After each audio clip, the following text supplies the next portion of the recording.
Assalamualaikum warahmatullahi wabarakatuh. Bertemu lagi dengan Ustazah Risa di pembelajaran tematik tema 7, subtema 2, pembelajaran ketiga. Bagaimana kabarnya anak-anak Ustazah hari ini? Semoga semuanya dalam keadaan sehat ya. Setelah menyaksikan video pembelajaran hari ini, diharapkan kalian mampu menjelaskan berbagai peristiwa dalam upaya pembentukan NKRI serta upaya mempertahankan kedaulatan negara Republik Indonesia. Pada pertemuan kali ini, Ustazah akan menjelaskan bagaimana sejarah terbentuknya NKRI serta beberapa contoh peristiwa heroik yang terjadi di Indonesia dalam rangka mempertahankan kedaulatan negara Republik Indonesia. Untuk lebih lengkapnya, silahkan saksikan video berikut sampai akhir.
Untuk mempertahankan kedaulatan negara Republik Indonesia itu diperlukan perjuangan panjang. Setelah ini akan kita bahas beberapa contohnya. Saksikan kembali ya. Tiga hal yang perlu kita ingat tentang perjuangan mempertahankan kemerdekaan Indonesia. Teman-teman tahu tidak? Meskipun telah diproklamasikan, Sekutu tetap tidak mengakui kemerdekaan Indonesia loh. Sementara Belanda ingin menguasai kembali Indonesia dengan bantuan Sekutu. Keinginan Belanda menguasai Indonesia ini memicu berbagai pertempuran dan perundingan untuk mempertahankan kemerdekaan negara kita ini. 25 Oktober 1945, pasukan Sekutu dipimpin Brigjen Malabi mendarat di Surabaya. Mereka menyerang penjara Republik untuk membebaskan perwira dan pegawai Sekutu. Nah, pada 28 Oktober 1945, pos Sekutu diserang balik rakyat Indonesia. Dikarenakan Malabi tewas, Sekutu mengultimatum pejuang menyerah dengan batas waktu pukul 6 pagi tanggal 10 November 1945. Pertempuran pertama setelah proklamasi pecah terjadi pada 10 November 1945 loh. Tanggal itu kemudian dikenal sebagai Hari Pahlawan. Sekutu mengerahkan hingga 15.000 tentara. Meski jumlahnya tidak imbang, namun semangat pejuang ternyata dapat mengalahkan Sekutu. Bung Tomo memimpin langsung perjuangan rakyat Surabaya.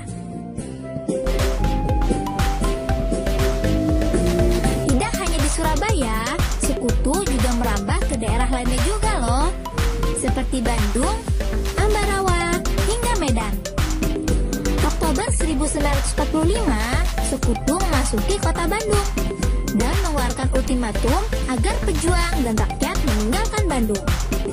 Setelah ultimatum pertama tidak dihiraukan, Sekutu mengeluarkan ultimatum kedua pada tanggal 23 Maret 1946.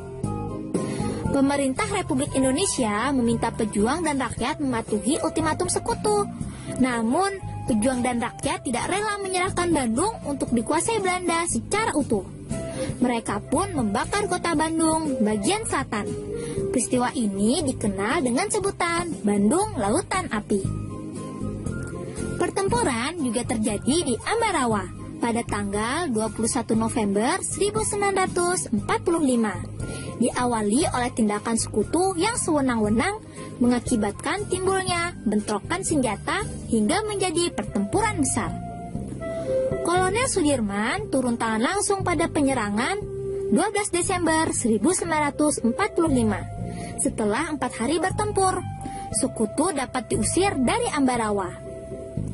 Sekutu datang ke Medan pada tanggal 9 Oktober 1945 dipimpin Westerling.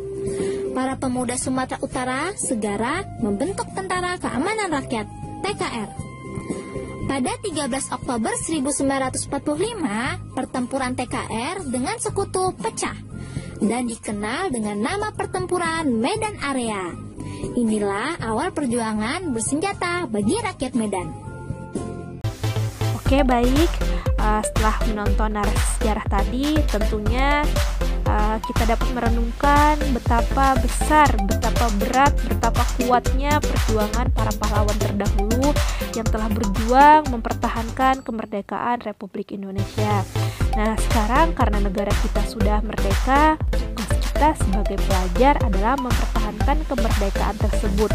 Salah satunya dengan belajar yang giat agar kita dapat terus mempertahankan kemerdekaan ini. Silahkan Ananda siapkan modulnya, kemudian dibuka modul tema 7, subtema 2, pembelajaran ketiga. Di sana ada beberapa soal tentang peristiwa heroik yang terjadi di negara Indonesia dalam rangka upaya mempertahankan kemerdekaan negara Republik Indonesia. Kerjakan, setelah selesai foto, kemudian kirim ke GCR-nya masing-masing. Ustazah akhiri, wassalamualaikum warahmatullahi wabarakatuh.